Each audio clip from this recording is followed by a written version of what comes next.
Hazırda sən buna baxarkən ABŞ-da 10 trilyon dollarlıq biznes sakitcə əl dəyişir. Wall Street-də yox, Silikon vadisində də yox, santexnika şirkətlərində, istilik soyutma firmalarında, çamaşırxanalarda və demək olar ki, heç kimin bundan xəbəri yoxdur. Bu birinci epizoddur. Cəmi 8 epizod olacaq. Bütün epizodları izlədikdən sonra Amerika tarixinin ən böyük sərvət transferini və bu imkanı necə öz xeyrinə çevirəcəyini biləcəksən. Sənə 4 rəqəm deyəcəm. Bu rəqəmlər pul haqqında düşüncəni tamam dəyişəcək. Birincisi 10.000. ABŞ-da hər gün bu qədər baby boomer 65 yaşına çatır.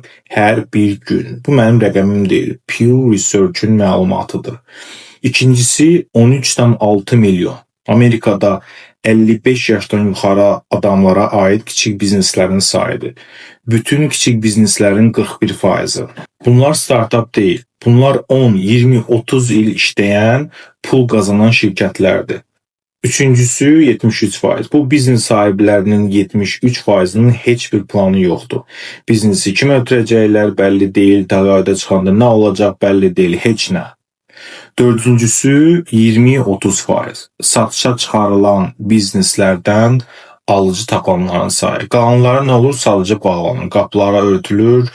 10 illiklər boyu əmək, müştəri əlaqələri, işçilərin dolanışığı hamısı yox olur.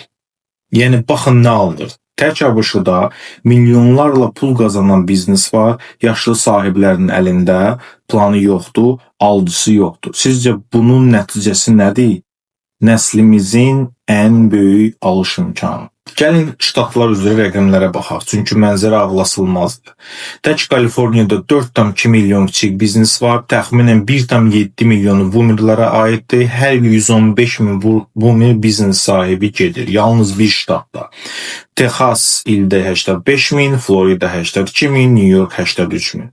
Tək ABŞ üzrə toplasaq, hər il təxminən 900 min boomerlərə aid biznes əl dəyişir və bağlanır. Növbəti 10-15 il ərzində. Çıxış Planlaşdırma İnstitutu buna gümüş tsunami deyir. Bu gələcəyin hekayəsi deyil, artıq başlayıb. Bunu ilk görən təbii ki mən deyiləm. Tarixin ən ağıllı investorları bütün imperiyaları elə bu yolla qurublar. Biznes qurmaq əvəzinə almaq. Warren Buffett ümumi sərvəti 130 milyard dolar. Həyatında bir dənə də olsun biznes qurmadı. Batmaqda olan bir toxuculuq şirkəti aldı, pul axını ilə sığorta şirkətlər aldı, sığorta gəlirləri ilə yüzlərlə başqa biznes aldı. Coca-Cola, Geico, Dairy Queen, bütün fəlsəfəsi 5 sözdə. Gözəl biznesləri normal qiymətə al. Brad Jacobs 3 ayrı milyard dollarlıq şirkət qurub. United Waste, United Rentals, XPO Logistics. Hər dəfə eyni oyun planı ilə. Dağınıq sənaye tap, kiçik şirkətlər al, birləşdir, böyüt. Bunlar təsadüf deyil.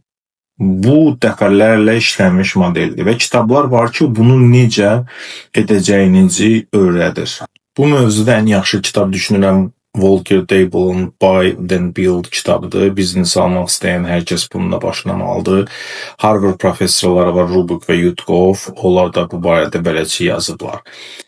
Beləliklə oyun planı kitablarda yazılıb, imkan da Amerikanın hər küçəsindədir. Çatışmayan bir dənə şey varsa, o da sənsən.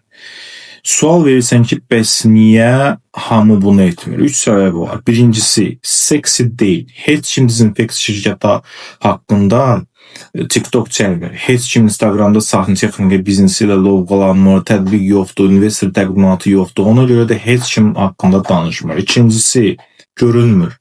Bu alış-satışda sakitcə baş verir. Yəni 67 yaşlı adam sahne-texnika şirkətinin yerli broker vasitəsilə 35 yaşlı birinə satır. Press release yoxdur, heç bir başlığı yoxdur, sanki heç nə olmuyor.